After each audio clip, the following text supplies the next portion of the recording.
გამარჯობათ. დღეს ვისაუბროთ იმაზე, თუ რა ვუყოთ გასხვლისა და გადაბოლვის შედეგად დარჩენილ ხის ტოტებს, რომლებიც საკმაოდ საჭირო რამ გახლავს ნებისმიერ ბიომეურნეობაში. უბრალოდ საქმე ისაა, რომ ისინი სწორად გამოვიყენოთ. პირველი ყველაზე მარტივი თუმცა ეკოლოგიურად ნაკლებად მიზანშეწონილი არის მათი დაწვა და ნაცრის მიღება.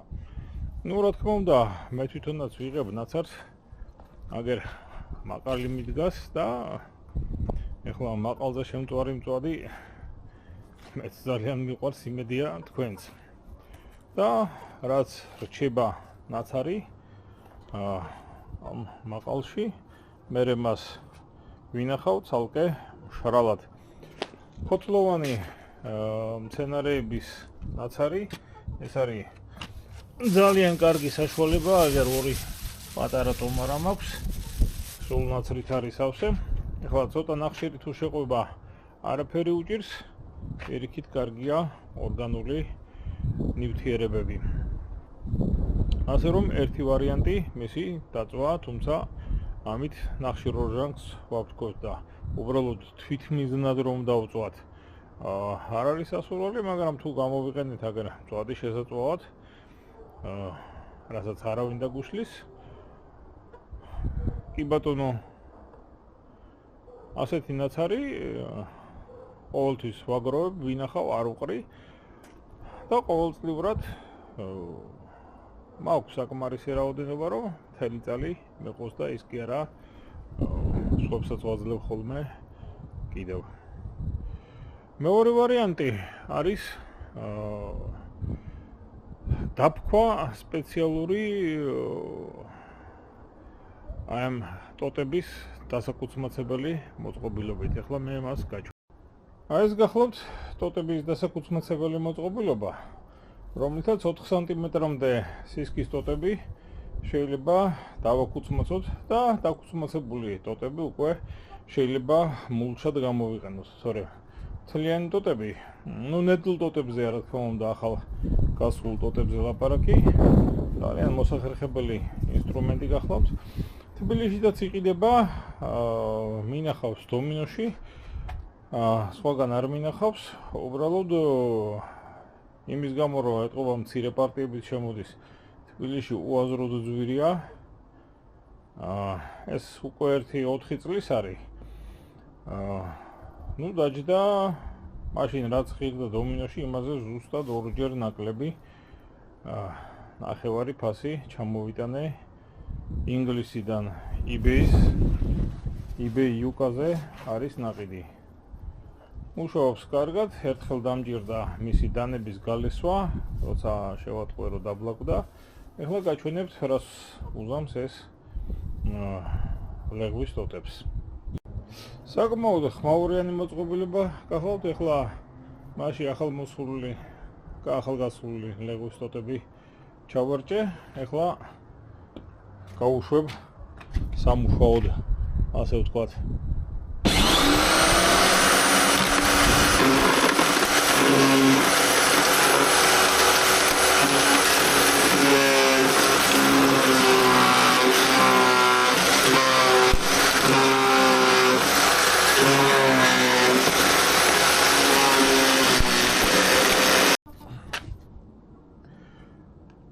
ერთდროულად გადაღება და თან მუშაობა ტოტების მიწოდება ცოტა არ იყოს ძნელი. ეს რაოდენობა ტოტების დაახლოებით წუთნახევრის განმავლობაში, რაც ხელი შევაშველე და მივაჭირე, რომ დაბლა წაეღო, აგერ არის ნახერხის სახით. ეს უკვე მულჩად თავისუფლად შეიძლება გამოვიყენოთ, თუ რა თქმა უნდა, მას კიდევ ტრიკოდერმას მივასხამთ და ტრიკოდერმით დავასრულებთ. შესანიშნავი მულჩა გამოდის ამ ტოტებისაგან. მაგრამ პირდაპირ ტოტების დამულჩვა, მე მგონი ხვდებით, რომ არანაირი აზრი არ აქვს მულჩის ფუნქციას ის ვერ შეასრულებს. მესამე ვარიანტი გამოყენების აი ამ ტოტების და მათ შორის მსხვილი ტოტებისაც, რომელსაც ეს მოწყობილობა ვერ გადაამუშავებს, ეგრეთ ცოტა მსხვილები აწყვია. გადაბალვის შედეგად მიღებული. ეს არის ეგრეთ წოდებული ჰოლცერის კვალი. გამიკეთებია ჰოლცერის კვალი, ნამდვილად ძალიან კარგად მუშაობს, თქვათ, ნიადაგის ნაყოფიერების და მოსავლიანობის მხრივ, მაგრამ არის ჯერ ერთი ძალიან ბევრი სამუშაო და მეორეც, თქვათ, თბილისში ძალიან საყურადღებო იმ მხრივ, აი ზაფხულის დროს, რომ არ გადახურდეს მცენარეები. რაც შეეხება მაღალმთიან რაიონებს და მცირემიწიან ადგილებს, იქ კაი გამოსაყენებელია ნამდვილად, სადაც უფრო გრილა. ეხლა თუ რატომ ამ ჰოლცერის კვალზე, აი ცოტა ხანში კომპიუტერთან დავჯდები და იქ ვისაუბრებთ. ეხლა სპეციალურად ჰოლცერის კვალის გაკეთებას როგორ კეთდება არ ვაპირებ, იმიტომ რომ ძალიან ადვილი მისახვედრია. ერთი ვარიანტი რომ მიწის ზედაპირის დონის ჰოლცერის კვალი რომ გააკეთოთ, უნდა ამოთხაროთ სადღაც 40-50 სანტიმეტრზე ტრანშია. შემდეგ ჯერ ძირს ჩაყაროთ უფრო მსხვილი ტოტები და კუნძებიც კი, შემდეგ წვრილები უნდა დააყაროთ ზემოდან და რომ დარჩება 20 სანტიმეტრი ზედაპირამდე, აი იქ უნდა ჯერ ტრიქოდერმა დაასხათ, უხვად ტრიქოდერმას ხსნარი, რომელთაც ვთქვათ მცენარეებს წამლავთ, ეს ერთი, რომ სწრაფად გაიხსნას, უпростоრად სწრაფად გადამუშავდეს ეს ტოტები და კუნძებიც და შემდეგ უნდა დავაყაროთ ჩვეულებრივი მიწა, ნიადაგი. ეს ჰოლცერის კვალი არის საკმაოდ თბილი, მასში შეიძლება უფრო ადრე დათესვა და დარგვა ბოსტნეულის ნიადაგი თბილი იქნება შედარებით. მაგრამ ზაფხულში არის ცხელი და ეს საქართველოს პირობებში ძალიან ეტყობა ჰოლცერის კვალს, იმიტომ რომ ზაფხულში აქ ძალიან ცხელა და აუცილებელია წყლით საკმაოდ გაგრილება, რომ მცენარეები არ გადახურდნენ. ფესვების ტემპერატურა ცოტა ნაკლები უნდა იყოს, ვიდრე გარემოს ტემპერატურა. ჰოლცერის კვალში შეიძლება პირიქით აღმოჩნდეს. ეხლა ეს, რა თქმა უნდა, კარგი იქნება მთიანი რაიონებისათვის, მთიანი რეგიონებისათვის. მეორე ვარიანტი, ჰოლცერის კვალი შეგვიძლია გავაკეთოთ ცოტა შემაღლებული, ანუ მიწა კი არ გავთხაროთ, არამედ მიწის ზედაპირზე დავაწყოთ ჯერ მსხვილი ტოტები, შემდეგ მასზე დავაყაროთ წვრილი ტოტები, შემოვსაზღვროთ, რა თქმა უნდა, და ისევ, ესე იგი, ტრიხოდერმით დავამუშავოთ, რომ მისი დაშლის პროცესი, მერქნის დაშლის პროცესი გამარტივდეს და შემდეგ ზემოდან დავაყაროთ 20 სანტიმეტრი დაახლოებით ნიადაგი. ეს შემაღლებული ჰოლცერის კვალი, ეს კიდევ უფრო თბილი გახლავთ, ვიდრე ნიადაგის დონეზე მყოფი, მაგრამ მოხერხებულია კიდევ იმით, რომ იმუშაოთ მცენარეებთან წელში ნაკლებად მოხრა გჭირდებათ, ვიდრე მიწის ზედაპირზე არსებულში. მე მქონდა მიწის ზედაპირზე არსებული, უკვე მესამე წელია, აი სხვათა შორის ეგრეთ ჩანს, რა კარგად არის ამოსული ფაცელია. მესამე წელია იქ ჰოლცერის კვალია და შესაბამისად მშვენიერი მოსავალი მოდის. ჰოლცერის კვალი დაახლოებით 4 წლის განმავლობაში სრულიად საკმარისი სასუქია ნიადაგისათვის, როგორც წესი. მაგრამ ეხლა უკვე მეოთხე წელია წელს, იქ 3 წლის წინ გავაკეთე და შეიძლება ითქვას, თქვა კვადრატულ მეტრზე 20 კილოგრამი კიტრი მომყავს თავისუფლად. დაფაცელიაც ნახეთ როგორი კარგი გაიზარდა. აი ქვემოთ სადღაც 20 სანტიმეტრის სიღრმეზე არის ჩაყრილი ფიჩხი. ეს მესამე ვარიანტი გახლავთ ჰოლცერის კვლის. შეგიძლიათ ნახოთ ინტერნეტშიც.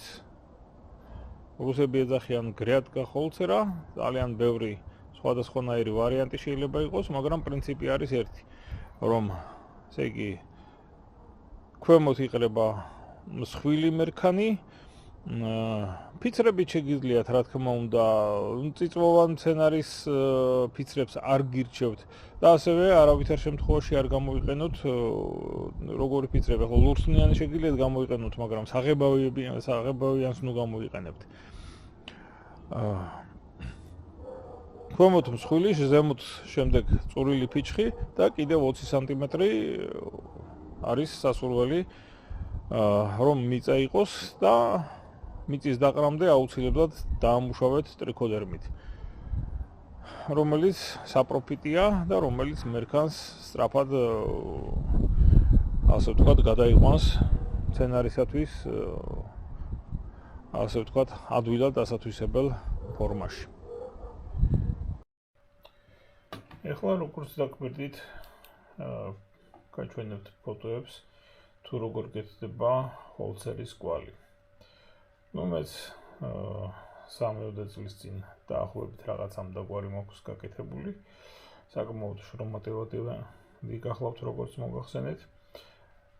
ჯერ გეთდება თხრილი, ან შემოისაზღვრება ჰოლცერის კვალის ადგილი რაიმე მასალით, შეგიძლიათ ეს ხის მასალით, ან პენოპლასტებით გააკეთოთ. ეს სურათები, რასაც ახლა თქვენ ხედავთ, არის გადაღებული, უბრალოდ აღებულია ინტერნეტიდან. მე თვითონაც რაღაც ანალოგიური გავაკეთე. შემდეგ ამ კვალში ძირს იყრება მსხვილი შეშა, შემდეგ წვრილი ტოტები. ამის მერე შეგიძლიათ თივა დაამატოთ, როგორც ამ კვალის ავტორმა გააკეთა. თუმცა მე თივა არ დავემატებია და ისედაც მშვენივრად იმუშავა. ამის შემდეგ, რაც ორგანიკით გაავსებთ ჰოლცერის კვალს, აუცილებელია რომ დავამატოთ ტრიხოდერმა, საპროფიტული ბიოპრეპარატი, ხოლო ამის შემდეგ უკვე ის უნდა შევავსოთ მიწით. ნიადაგის ფენით, ეს ნიადაგის ფენა უნდა იყოს მინიმუმ 20 სანტიმეტრი. ამის მერე კარგ ხნით თავისუფალი ხართ, შენ ხარ ჩემი ბატონი სასუქებისაგანაც, პესტიციდებისაგან და საკმაოდ თბილი გამოდის ეს ჰოლცერის კვალი. ამიტომაც აუცილებელია და ძალიან მნიშვნელოვანია, რომ საქართველოს რეალობაში დაბლობში თუ გავაკეთებთ მაინც და მაინც ზაფხულში მორწყვას მივაქციოთ ყურადღება, რომ კარგად გაგრილდეს აქ არსებული მცენარის ფესვები, ხოლო მთიან რეგიონებში არ ჭირდება ასეთი მიხედვა. ძალიან დიდი პლუსია ამ ჰოლცერის კვალის, რომ მასში ვეგეტაცია შეიძლება ყოველგვარი სათბურის გარეშე დავიწყოთ გაცილებით უფრო ადრე, იმიტომ რომ ნიადაგი იქნება თბილი. მერქნის ლპობის შედეგად ნიადაგი გათბება, შეგიძლიათ თერმომეტრით გასინჯოთ, ის კი არა ხელის დადებაზეც კი ეტყობა, რომ ნიადაგი ჰოლცერის კვალზე არის უფრო თბილი, ვიდრე გვერდზე თუნდაც 2 მეტრის იქით ნიადაგი. დღეისათვის სულ ეს იყო, ნახვამდის კარგად ბრძანდებოდეთ.